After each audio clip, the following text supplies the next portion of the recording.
This is going to be a film study look at Jack Campbell, the rookie inside linebacker for the Detroit Lions. One of my favorite players drafted.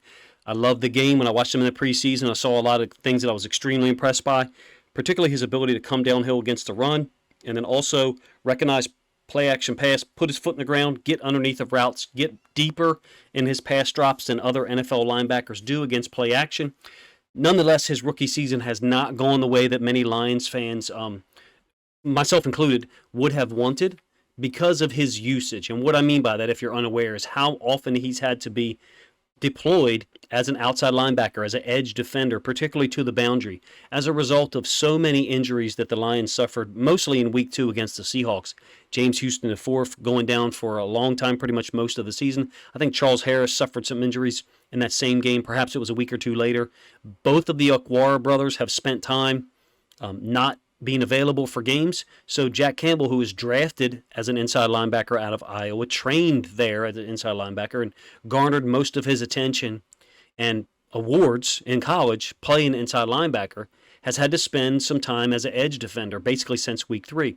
How much? My estimate is 30% of his snaps were there.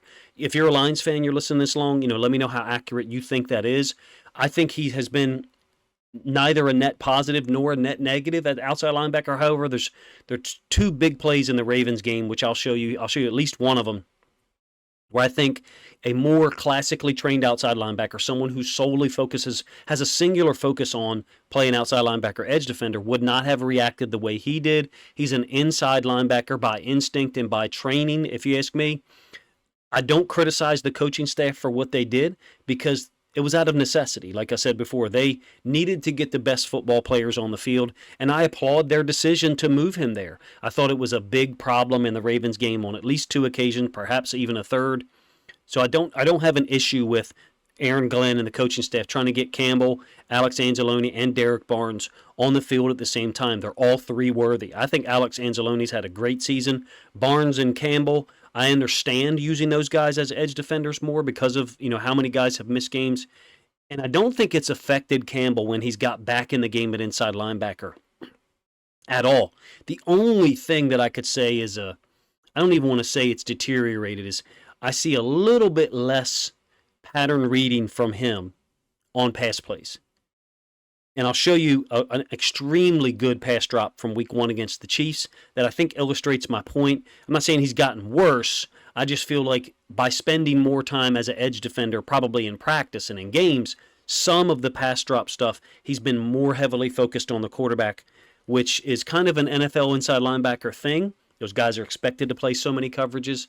But look, he's had 34 tackles so far this year, only one sack, one pass defense, which is the brilliant first play I'm going to show you here. A quarterback hit. He did get fined for a quarterback hit against Jimmy Garoppolo in that dominant defensive performance in Week 8. I thought he either tripped over someone's foot or got pushed off balance. I don't think his intention was to hit Jimmy Garoppolo so late. I understand that penalties can't discern intention, but it bothers me a little bit when guys are just playing football and they get fined for playing football the way you're supposed to play it.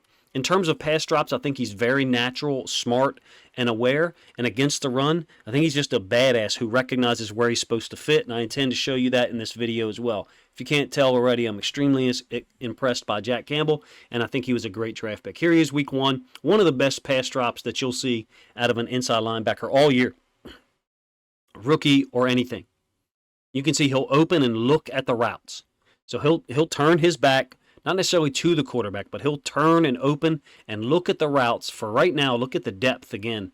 He's already recognized that he's got to get back, whether it's a play-action jet fake or a downhill fake from a running back. Campbell is always the guy who recognizes it quickest among the Lions' inside linebackers. And again, I think Alex Anzalone's having a really good season, but he gets out there to find work. There is none. So perfect timing, snapping his head back to the quarterback, and then getting the pass defense over the middle intended for Kadarius Toney. And oh, by the way, he's pissed off at himself for not intercepting it, I think. RPO against the Bucs, I think Week 6. This is the one that's tipped by Aleem McNeil, I believe, and then intercepted by Will Harris. I'll run it back and let you see what I think is quick recognition by Campbell. Maybe it's not an RPO, maybe it's just play action. But you got the play fake. Anzalone's downhill now. Will Harris is downhill now. Safeties are also downhill. I think they're playing the slant type stuff from the number 2 receivers, the inside slots. Campbell is the first guy to recognize that it is play action pass and start to open his hips and turn to get depth to get back and defend the routes that are there. In this case, they're very fortunate that McNeil, who's having a whale of a season, if you ask me, tips it. And it might even be tipped by Buggs and McNeil at the same time. I'm not sure, who got credit for it. But in any case, interception by Will Harris. He's been deployed here a number of times. I didn't like his reps in the preseason, but things have gotten better. Him, Barnes, and Anzalone on the field at the same time against 12 personnel. Again, Campbell is to the boundary. He's lined up over the tight end, 88, man-to-man. Barnes is also man-to-man on 41. It's a brilliant play by Anzalone to the field. But Campbell's been deployed here some. I think his traits, his awareness, and his football skills are better translated as an inside linebacker, but I understand the decision to move him to the boundary, like I've said, and play him as an edge defender. This is a situation where Campbell is playing as a second-level defender, inside linebacker. Geno Smith gets out of the pocket, and Campbell correctly, if you ask me, helps out on JSN on the Z-under concept. Now, someone's got to be the secondary force player. I think the D-tackle's a little bit slow to fold over the top. Between Campbell or Cam Sutton, you would like for one of those guys to match up with JSN and one of those guys to help out on secondary contain on the quarterback. I think you've got, basically man here on one, and they're matching up man here with a man call on the backside there and there. So I think Campbell is the low hole dropper in the middle of the field and what turns into man free. And Smith gets out of the pocket. Unfortunately, the Lions had difficulty containing him in 2 situations. Whether you blame Campbell there, whether you blame the D-tackle or Cam Sutton is up to you. A play action, same game. This is Campbell. Watch him. He reacts well to this. It's not completed to the tight end. I think it's Disley. But this is what you're supposed to do as an inside linebacker if you're getting this stretch concept to one side. And then the corresponding play action to the other. So the running back threatening the boundary. The tight end, in this case, goes over the top of Campbell. Watch Campbell put his foot in the ground and run underneath of it to try to get in the window. It's not thrown to Disley. Brian Branch is coming for the quarterback on the boot. Geno Smith's got to get rid of it quick, but you can see Campbell is in the window between the quarterback and 89. That's what you've got to do. We'd like him to be a little bit closer than that, but that's what you've got to do when you get that quality play action fake to one side and the over by the tight end to the opposite side. Fast forward, this is later in the season, week 8. I think he chases a little bit here, to be honest with you. It's a 2nd and 9 in the third quarter against the Raiders. Going to get an under route from the top side of the field. I think he chases. Ball ends up, this is the one that's thrown to Devontae Adams. Cam Sutton makes a brilliant play on, if you ask me, basically cutting under in front of Adams from this position here. But Campbell ends up chasing this guy and kind of opening the window up a little more. But look, he's not always on the side of the nickel defender, meaning Campbell lined up to the field on the same side as Branch. Anzalone lined up to the boundary where he always is. If you're always on the side of the nickel, you know, okay, I can pass this route under. Even though it was just passed to me by Anzalone, I can pass it off to the nickel. In this case, he chases. Cam Sutton makes a great play. My point is, I think he could play this a little bit better and be on the hash in the window for Jimmy G's throw. And I wonder if that's part of the reason why the throw was a little bit off target anyway, because Jimmy G was kind of waiting for Campbell to clear there. That's the design of the route from the top side. There's an eligible 6 offensive linemen up to the boundary, by the way. And then Adams kind of did his little shake and brought this in. So that's the design of the route, is to kind of sucker this guy with the underneath route. And for whatever reason, Campbell chased it. I don't normally see him do that on a 2nd and 9. So this one is 1st and 10, fourth quarter. A sack by Anzalone, blitz from the boundary, I should say. Campbell is here. It's a little bit inconsequential to my eyes. I do feel like he's less focused on opening up and looking at routes the entire time of this rep or snap, which isn't much because Anzalone's already on top of Garoppolo. He's focused on the quarterback. Normally earlier in the season, week 1 and even week 2, I felt like he would be quicker to look at the routes, but maybe there's no in call coming from Brian Branch. You got a D tackle dropping out here. To the other hash, I think this is Kirby Joseph dropping down. Maybe it's Walker to play the curl flat. You got a sack by Anzalone. He's playing playing 3 under, 2 deep, and I think he does a really nice job here. It is complete to Metcalf. There is a whole lot of field for him to cover inside there. So Lions are blitzing both corners. Jacobs and I think Sutton. Branch is dropping out. Campbell is dropping out. And look, this is week 2. Notice his eyes. He's looking at routes. Anzalone is up here, and you got half defenders. People play this stuff, and I never did. I was always too scared. But I think he does a nice job of reading the routes, then back to the quarterback, very similar to that play against the Chiefs in week 1. And then that's DK Metcalf, who is a monster that Campbell is able to take down pretty much by himself. It's a completion. I don't know if it's applied to him by the rating services that other people pay attention to, but I put no credence in most of their ratings because they don't show the film and they don't justify all of their ratings. So that's a lot of his pass stuff. Against the run, this guy's he's a downhill player. When he reads run, he will attack and he will take on blocks and stuff them, which is what he's doing right here with the right tackle Taylor. Now, Branch is making a brilliant play on this, don't get me wrong. But simultaneous to that, Jack Campbell is willing to come downhill, put his shoulder pads in someone's chin, usually a 330, 340-pound offensive lineman, and try to stalemate him so that there is no gap to run through. Or so that if there is a gap, it's a smaller hole than normal. And these two guys, 2 rookies, Campbell's on the inside, and then Branch is on the outside. He's defeated the attempted block by Kadarius Toney with speed. Campbell's involved in the play. Branch is the guy who gets credit for the tackle as well. He should.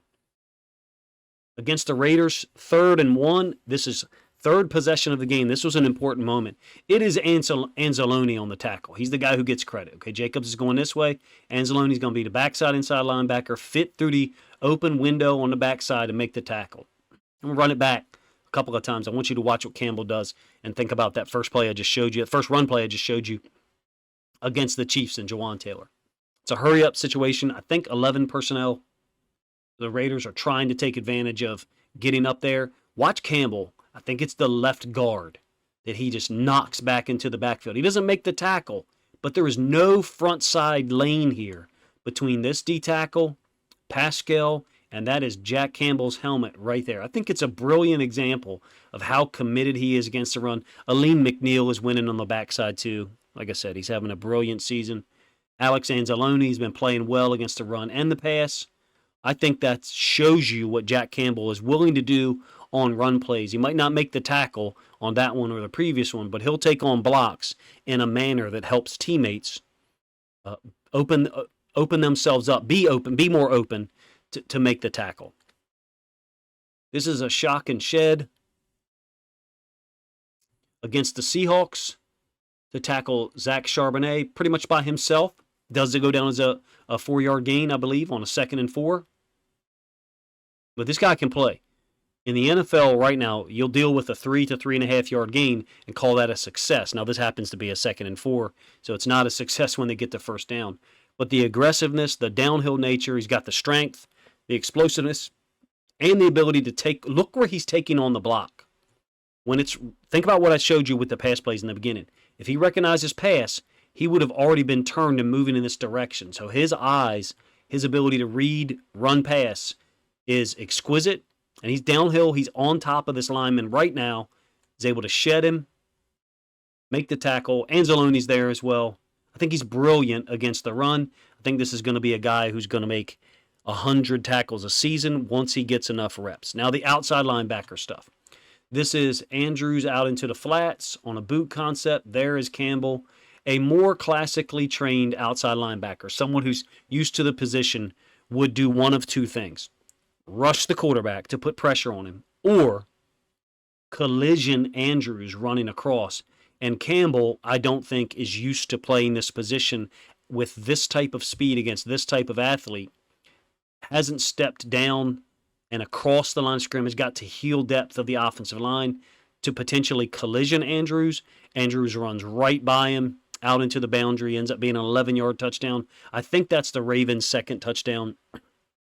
If Jack Campbell had played edge defender for his entire time at Iowa, he probably would have played that better. It doesn't mean it was the wrong decision for their coaches to put him there.